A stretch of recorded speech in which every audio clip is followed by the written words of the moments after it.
When medicine and misuse meet, we're talking about amphetamines and prescription stimulants. And this is something that is very, very easy to fall into.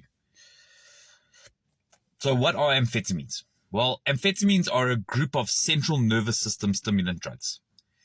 They increase activity in the brain and the nervous system, and they can increase things like alertness, attention, energy, concentration, wakefulness.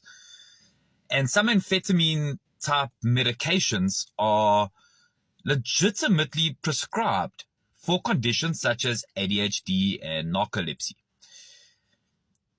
Examples include medicines containing amphetamine, dextroamphetamine, lisdexamphetamine. These words are big in this course, man. But there are also illicit amphetamine type stimulants, which is important.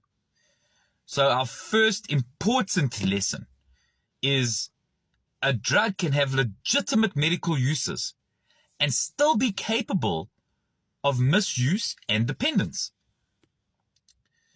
So what are they made of? Well, the term amphetamine refers to a specific family of chemical compounds. Prescription products contain carefully measured pharmaceutical ingredients and are manufactured under quality controls. But illicit stimulants are different.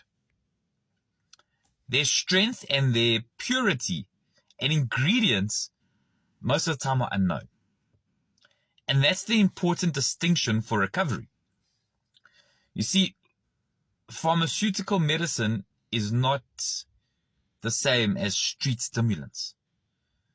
The active drug is obviously related, yes, but the context, the dose, the formulation, the monitoring and the purpose can and are completely different. So how are prescription stimulants used? Which is a fair question. When prescribed, stimulants can be taken orally, pills, and obviously you follow a doctor's instruction. Different formulations are designed to release the medication differently.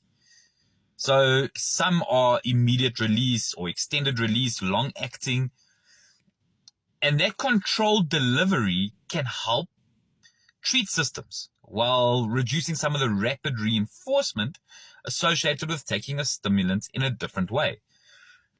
But you see, misuse can involve taking more than prescribed, taking it more frequently, taking someone else's medication, using it specifically for euphoria, using it to stay awake, using it to lose weight, altering the formulation or using it by unintended routes. And that is where legitimate medical treatment can cross into problematic use. So what do stimulants do to the brain? Well, amphetamine is a type of, amphetamine type stimulants increase signaling involving dopamine, and that's a big word across all these addiction talks, and norepinephrine. And these two chemicals influence your attention, your motivation, your alertness, your reward systems, and your energy.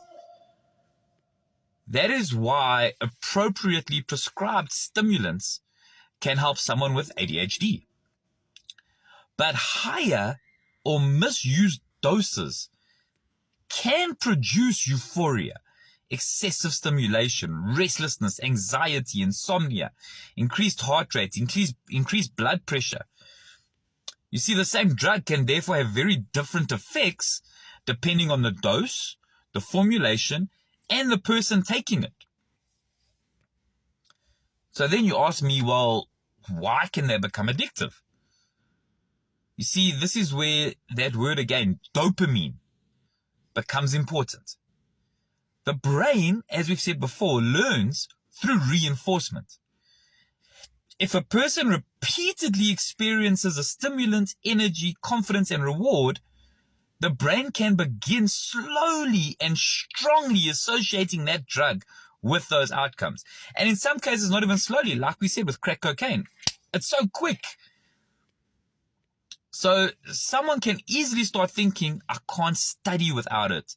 And then I can't work without it. And then I can't get through my day without it. And that's how it happens. Eventually, the person may become psychologically dependent on that stimulant to feel capable of day-to-day life. So what is the performance trap? And this is actually very important with prescription stimulants. Someone may misuse them because they believe the drug makes them feel smarter, more productive, more focused, more successful, more energetic. For a student, as an example, it might become, I need this to help me study. For an employee, it could be that they think that they need it to work. For someone that's exercising, and remember, we're going to talk about exercise behavioral traits down the line. But for someone exercising, it could be, I need it to train. And eventually, it just becomes a matter of, I cannot perform without this. And that is a dangerous psychological dependency. So what does it feel like? Well, depending on the drug and the dose, there's different things that people can feel, but people can experience things like increased alertness, increased concentration, energy, reduced appetite, greater motivation, increased confidence. But misuse can also produce euphoria, restlessness, anxiety, irritability, mind racing, insomnia, agitations. You see, at high exposures, serious problems can occur. And just 5 of these problems are severe hypertension, dangerous heart rhythms, seizures, psychosis, cardiovascular complications. There's a list. So what happens to the body? That's the next question. And stimulants activate the body's fight or flight systems. Okay? They can increase the heart rate, they can increase blood pressure, they can increase body temperature, and they can also suppress appetite and sleep. Long-term use or long-term misuse, let's word it correctly, will then contribute to things like weight loss, malnutrition, sleep deprivation, cardiovascular problems, anxiety, mood problems. High doses become medically dangerous, guys. And what happens when you stop? Well, someone who has been mistreating and misusing stimulants will experience a stimulant crash or a withdrawal period at the very least. And symptoms can include things like fatigue, excessive sleep, increased appetite, bad moods, irritability, anxiety, difficulty concentrating, lack of motivation, and once again, very strong cravings. And again, a person may think this drug is the only thing that makes me feel normal, and that pushes them into that relapse.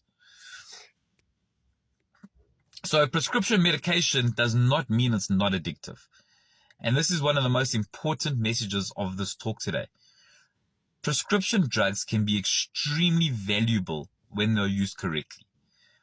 But prescription isn't automatically safe for everyone, in every dose and in every circumstance. For example, I avoid codeine as much as possible. 99% of the world can take codeine, no problem. I'm not willing to take that risk. And the difference between therapeutic use and misuse just involves simple things like the dose, the frequency, the route of how you take it, the reason for the use, the medical supervision, the individual vulnerability. See, someone taking prescribed stimulants exactly as directed isn't automatically developing an addiction simply because the medication affects the dopamine. That's why we shouldn't scare people away from legitimate medical use. The issue is misuse and loss of control, not just the existence of this medication. So what about someone using someone else's ADHD medication? Because that's also a big point, and it's very important. A person can think, well, it's just ADHD medication, but taking another person's prescription can expose someone to a stimulant without medical assessment. And this goes with most drugs that come from a pharmacy or a doctor prescribed. And problems can include things like excessive stimulation, anxiety, insomnia, problems with your blood pressure, rapid heartbeats, and that opens a door, obviously, to interactions with other medications or substances, misuse and dependence. The fact that it came from a pharmacy doesn't make it appropriate for everyone. How difficult is recovery? Like I say all the time, there isn't a percentage that I can give you, but treatment outcomes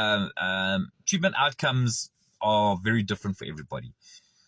Recovery can involve things like behavioral therapy, which is identifying your triggers and changing patterns of use.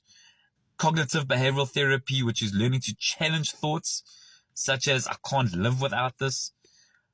Obviously, contingency management, which is using structured incentives to reinforce healthy behavior and abstinence. And obviously, medical supervision, especially where there are significant physical or psychiatric complications. Treatment of underlying problems, for example, ADHD, anxiety, depression, trauma, sleeping problems. And this is crucial, because if someone was misusing stimulants because they generally struggled with concentration, fatigue, or some sort of unrelated ADHD, simply removing the drug without addressing the underlying issue can leave that person vulnerable in these areas, which isn't safe either. Recovery from stimulants, well, the goal isn't necessarily never take the stimulant medication again. It's not that simple. For someone who legitimately needs prescribed medication, recovery may mean learning to use medication safely and under medical supervision. For someone addicted to illicit stimulants, recovery might involve complete abstinence. So recovery has to be individualized. Relapse triggers, well, unfortunately, they are hectic. Work pressure, exams, long shifts, sleep deprivation, parties, other stimulant users, alcohol, your feeling of unproductiveness, your feeling of failures, your financial pressures. One particularly dangerous thought is, I just need something to get me through the day. And that is often how the relapse begins. So what is my message recovery on this? Well, you see, amphetamines teach us something very important. Not every addiction begins with somebody looking for a high. Sometimes it begins with somebody looking for a simple thing like focus or energy or confidence, success, productivity, escape from exhaustion. And this drug essentially appears to solve those problems. But eventually the solution becomes the problem because you start believing that you can't perform without it. And recovery means discovering that you are more than what that substance can produce. You don't have to be permanently exhausted to deserve rest. You don't have to chemically manufacture a confidence. You don't have to destroy your health to prove that you're productive. So finally, my key takeaway: a prescription stimulant can be an effective medicine when appropriately prescribed and monitored. Misuse is different. The danger begins when the stimulant stops being a medical tool and becomes something you believe you need in order to function, perform, escape, or feel normal. So my question: what is the stimulant giving you that you are struggling to give yourself? And how can you learn to build that naturally? Now the next talk, something that I've particularly used, we're going to talk about MDMA. Huh? Guys, it's ecstasy, speed. That one that makes strangers feel like family. Okay, it's that drug. I love you guys. I'll see you again.